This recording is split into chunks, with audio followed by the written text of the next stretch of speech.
Good evening and welcome to the Whiskey Lover Society with me, Gert de Tief.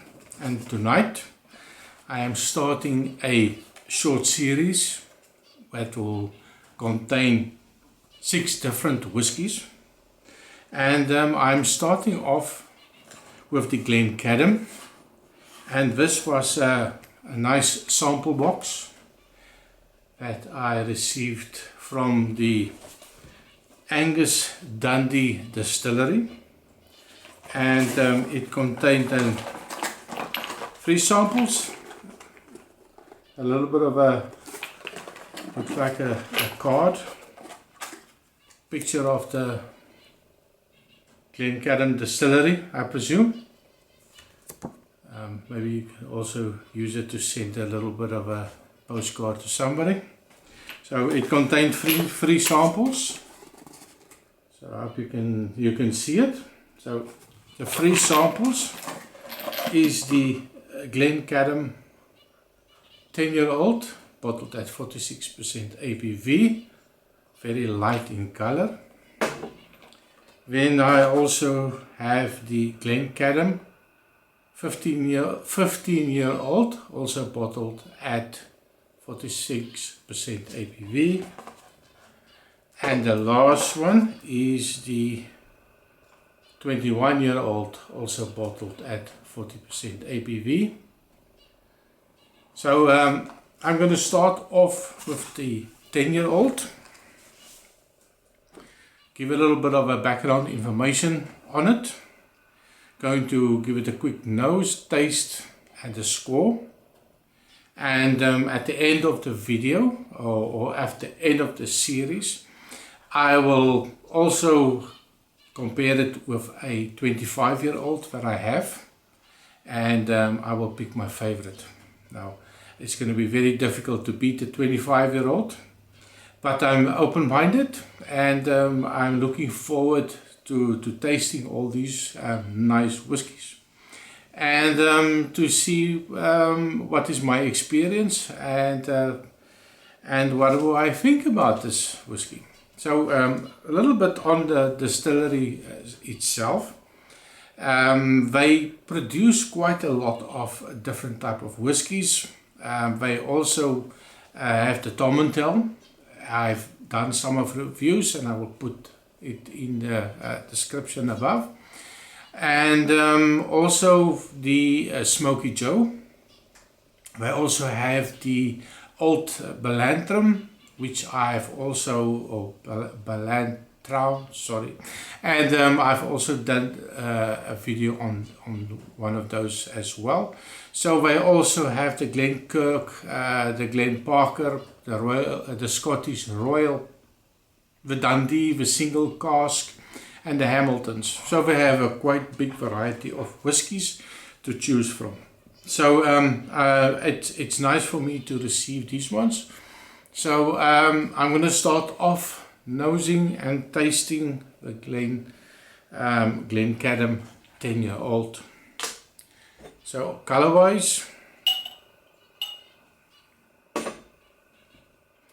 it is a very light color, maybe like the 9-karat gold, a little bit of a straw note to it. It is a single malt. It is unfiltered at 46% ABV, and it is a natural color by the looks of it. If you want to buy it, it's quite reasonable, I think, for a 10-year-old. You can still pick it up for around €40 for a bottle, 700 milliliters.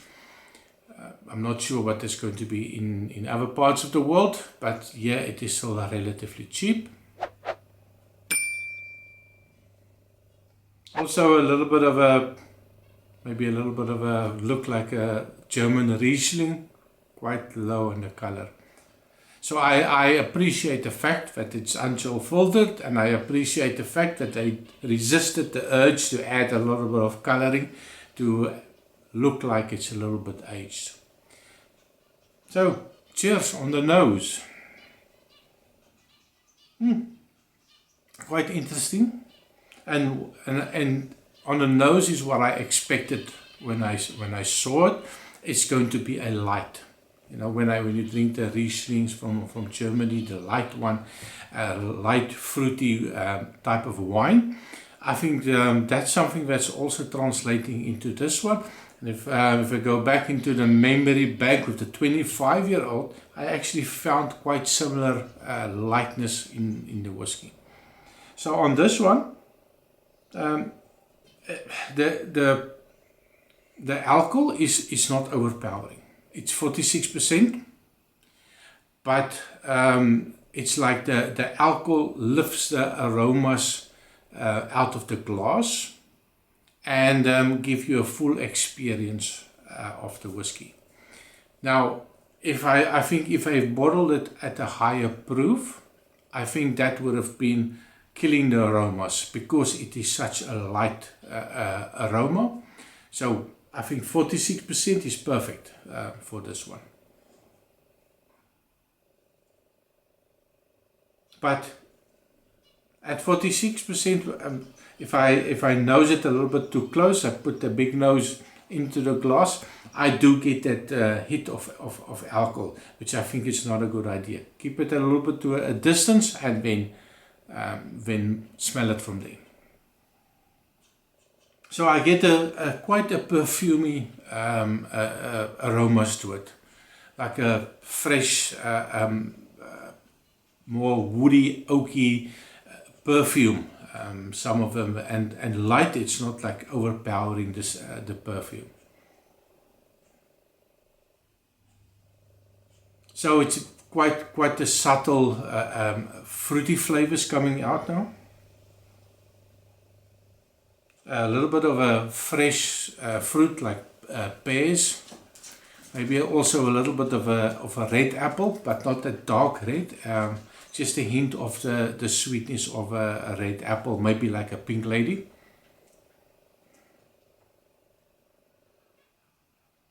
A little bit of I think it's like a mixture between the apple and a banana, which you make a little bit of a fruit salad. You get that the contrast between the apple and the banana. Quite pleasant actually. Also a little bit of a toffee note.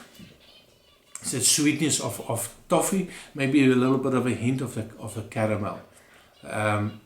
Maybe like a sticky toffee pudding, something similar to that, but not dark. It's not a dark sweetness, it's a very light sweetness.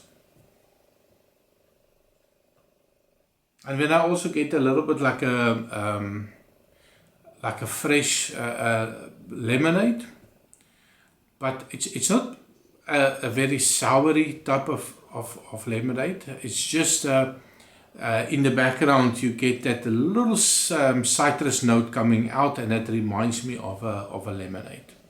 So enough of the talking, let's drink. Cheers.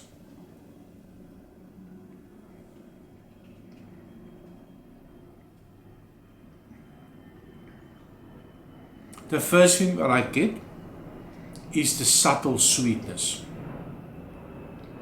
It is not that what you would expect, like a sherry cask finish, where you get that instant hit of a sugar note. This is like a soft, sweet, lingering note that you get.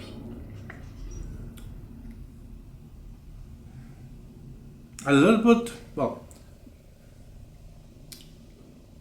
with the first sip, I don't get any tannins, which is already nice for me. Is that the tannins are not really there. So sweet, a little bit of a caramel, maybe a little bit of a red apple, maybe a little bit of a pear note coming through.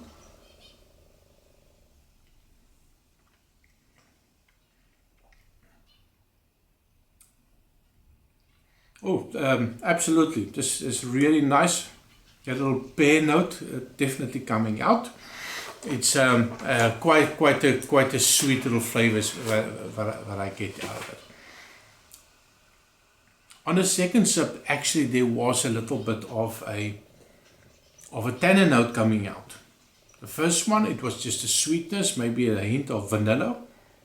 The second one, a little bit of a tannins, but not very strong. So there is a hint of the oakiness coming through on the second sip. Maybe it reminds me a little bit of a dark chocolate note, but not the big 90%, maybe 65 or 60% cocoa. But there is definitely a little oakiness coming out, but it is well balanced.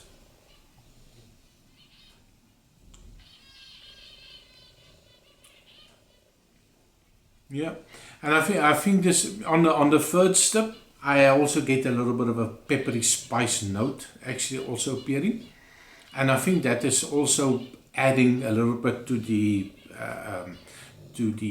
tannins coming out.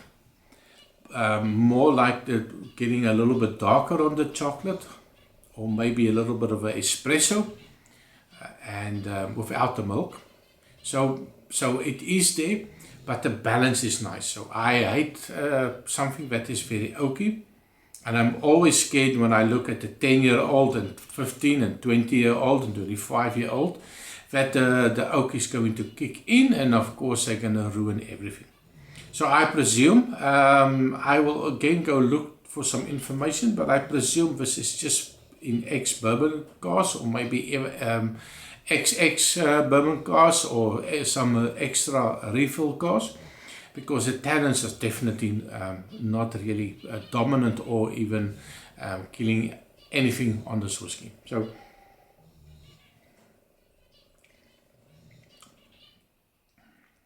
it is nice. For a 10-year-old, I'm really looking forward to looking at the other ones, the 21-year-old, and I'm looking forward to the 15-year-old. I can only imagine it's going to get better and better and better. So, Angus, Mr. Angus, I think you did an excellent job on this one. I do like it. Been a fan for a while of the Glencadams. So this journey is taking me through all the years of Macadam, and I think it's going to be a good one. So score-wise, I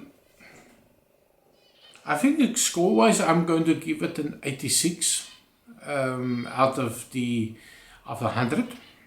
And for me, it is quite a high score. But I also think that they could be a little bit better, and probably going to be better in the future as well, especially when you go up in the ages. But for a 10-year-old, and you are not into the sickly sweet type of whiskey, oh, this is fantastic. This is really, really, really good. Not breaking the bank, so I would encourage you.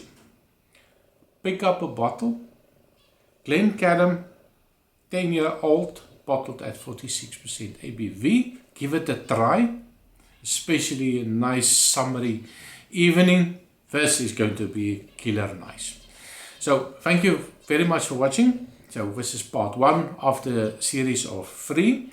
Also after that I'm going to have another free series with 3 bottles from Tom & Tell. So in the end it's going to be a fantastic couple of weeks coming for me. So with that, please remember to like and subscribe if you do like the videos, and hit the notification button. So thank you very much for watching, and see you next time. Cheers.